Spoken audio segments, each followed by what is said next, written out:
Hello aspirants, आज हम करने जा रहे हैं वर्ड्स ऑन मनी। मनी के ऊपर लगभग मैं आज 25 वर्ड्स करवाने जा रहा हूँ। तो एक ग्रुप बनेगा जो कॉम्पिटिटिव एग्ज़ाम्स में SSC, CDS, NDA, bank, different exams में इस तरह के वर्ड्स पूछे जाते हैं जो बहुत ईजी होते हैं। जब आप मेरी वीडियो देख रहे हो तो उस टाइम आपको रजिस्टर पेन लेके नोट्स बनाने हैं। तो आप देखते हैं वर्ड्स ऑन मनी। मनी के ऊपर वर्ड्स क्या क्या हैं। जैसे मैं बात करूं अमीर और गरीब। आप वीडियो को पॉज कर लीजिए और ये मैंने फर्स्ट लेटर लिख दिया है, इनको फिलअप करने की कोशिश कीजिए। चलो अब देखते हैं। अमीर के लिए वर्ड है हमारे पास रिच। अमीर के लिए वर्ड है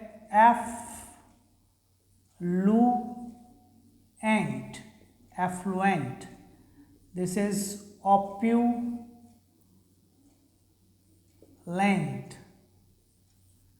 टाइकून, दिस इज वेल्दी। इसे दी बोलते हैं, wealthy. And the next one is moneyed. MONEY, money, moneyed. अब इनको याद करने का तरीका कि हम इनको याद कैसे कर सकते हैं। जैसे इसमें एक साउंड आ रही है एफ्लुएंट, ऑप्यूलेंट, लेंट। तो कुछ ऐसा लेंट जैसा एक साथ दिख रहा है। तो अगर एक वर्ड याद आए तो हाथों हाथ दूसरा वर्ड याद आना चाहिए, ऑप्यूलेंट, एफ्लुएंट। टाइकून, बिजनेस टाइकून हमें पता रहता है। हेल्दी एंड वेल्दी, जैसे वर्ड लिखते हैं हेल्दी। हेल्दी मतलब जिसकी हेल्थ अच्छी हो, और वेल्दी जिसके पास पैसा अच्छा हो। तो वेल्थ का मतलब पैसा, धन। तो wealthy is related with wealth means पैसा, आपके पास पैसा कितना है। और हेल्दी मतलब हेल्थ, स्वास्थ्य। मनी के ऊपर हम कर ही रहे हैं तो पीछे ईडी लगाना है बस, मनीड। तो ये 6-7 वर्ड बन गए जो रिप्रेजेंट कर रहे हैं अमीर को। अब गरीब देखते हैं। गरीब के लिए हमारे पास है poor, this is pauper, destitute.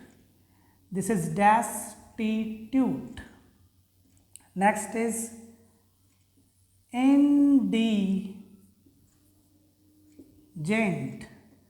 Next is impoverished. Next is पेन्यूरियस।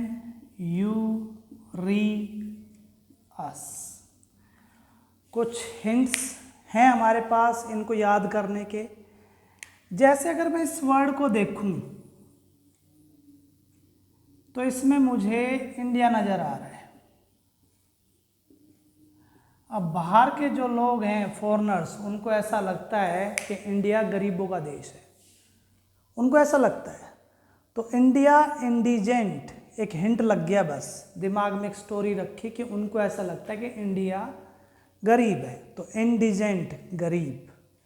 इम्पोवरिस्ट याद करना पड़ेगा।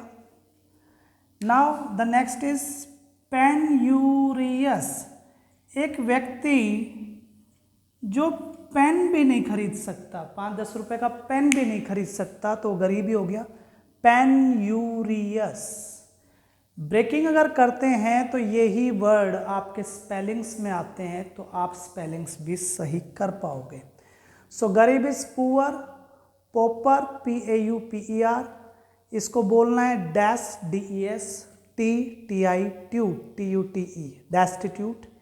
इंडिजेंट, इंडिया दिमाग में रखना है। इम्पोवरिस्ड, पेन्यूरियस, जो पेन भी ना खरीद सके। तो इसमें किसी भी तरीके से पूछा जा सकता है एग्जाम में, antonym, synonym, one word substitutions, fill-ups में, स्पेलिंग्स में। तो ये 6 12 वर्ड मैंने करवा दिए हैं, अभी और देखते हैं क्या कुछ हो सकता है।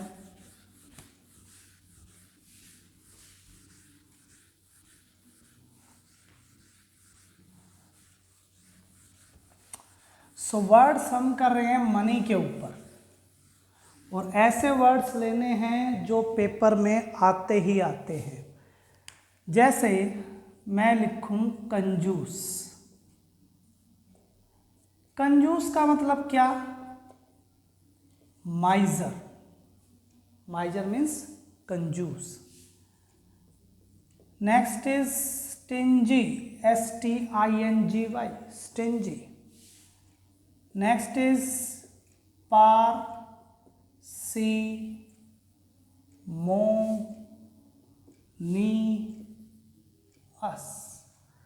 पार्सिमोनियस। तो ये 3 वर्ड हैं जो कंजूस को शो कर रहे हैं, माइजर, स्टिंजी, पार्सिमोनियस। अब जो लोग बहुत ज़्यादा पैसा खर्च करते हैं, मतलब खर्चीला, तो उनको क्या बोलते हैं? Spend thrift. Spend thrift. तो दिमाग में ये रखना है, स्पेंड का मतलब खर्च करना, तो वर्ड बन गया स्पेंड थ्रिफ्ट। एक वो व्यक्ति जो जरूरत से ज़्यादा पैसे खर्च करता है। नेक्स्ट वर्ड है एक्स्ट्रा वैगेंट, जो व्यक्ति एक्स्ट्रा पैसे खर्च करता है, एक्स्ट्रावेगेंट। Next is वेस्ट्रल। अब इसमें आपको वेस्ट नजर आना चाहिए, जो पैसे बिन बात में वेस्ट करता रहता है, दिस इज वेस्ट्रल। सो यहाँ पे स्पेंड थ्रिफ्ट, जो पैसों को ज़्यादा खर्च करता है, स्पेंड। यहाँ पे एक्स्ट्रा पैसे जो खर्चता है, और जो पैसों को बिन बात में वेस्ट करता रहता है, तो वो हो गया खर्चीला। एग्जाम में जब आपके सामने एक क्वेश्चंस पे 4 ऑप्शंस होते हैं, तो ये ट्रिक काम करती है। नेक्स्ट इज सोच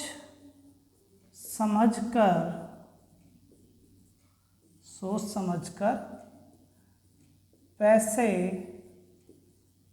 खर्च करने वाला। अब हम इंडियंस हैं, 80% इंडियंस जो सोच समझ के पैसा खर्च करते हैं, तो वो क्या होते हैं? थ्रिफ्टी,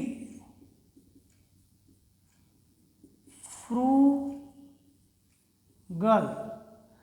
तो ये वो वर्ड्स हैं जो हाई फ्रीक्वेंसी वर्ड हैं, जो SSC, CDS, NDA, बैंक, किसी भी एप्टीट्यूड एग्जाम्स में बार बार आते रहते हैं।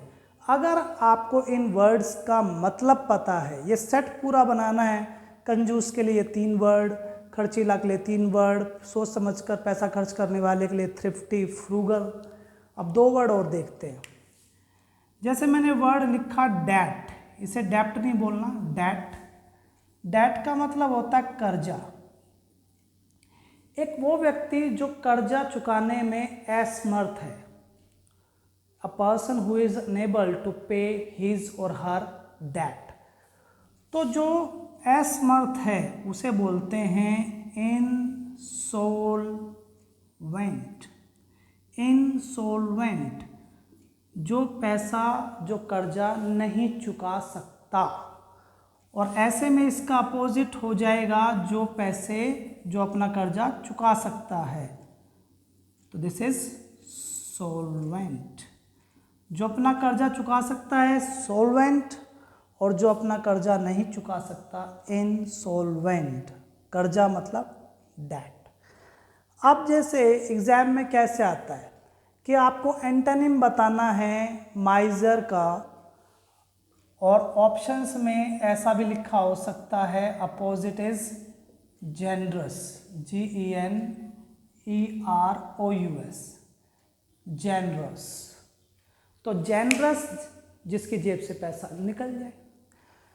माइजर, स्टिंजी, पार्सिमोनियस की जेब से पैसा नहीं निकल रहा क्योंकि वो कंजूस है, जेनरस की जेब से निकल गया। कुछ लोग ऐसे हैं, मॉल में जाएंगे जो ज़रूरत से ज़्यादा पैसा खर्च करेंगे, स्पेंड थ्रिफ्ट, एक्स्ट्रावेगेंट, वेस्ट्रल। वेस्ट्रल यानी कि वेस्ट। सोच समझकर पैसा खर्च करने वाला, this is thrifty, frugal. Next word है डेट। डेट मीन्स कर्जा, जो कर्जा चुका सकता है सोल्वेंट, जो नहीं चुका सकता इंसॉल्वेंट। गाइस, बड़े शहर में जाने की ज़रूरत नहीं है। अगर आपको एसएससी, सीडीएस, एनडीए किसी भी एप्टीट्यूड की इंग्लिश को अगर अच्छे से तैयार करना है तो आप मुझसे कांटेक्ट कीजिए। मेरा नाम प्रिंसर है। This is 7495034994। अटेली मंडी में इंस्टीट्यूट है मेरा, तहसील के पास। आप आइए। इंग्लिश में जैसे अगर मैं स्टेनोग्राफी की बात करूं तो स्टेनोग्राफी में इंग्लिश 100 मार्क्स की आती है, तो मैं आपको 90 प्लस तक करवा दूंगा। किसी भी एग्ज़ाम में आपके 95 प्लस तक मैं आपको करवा सकता हूं।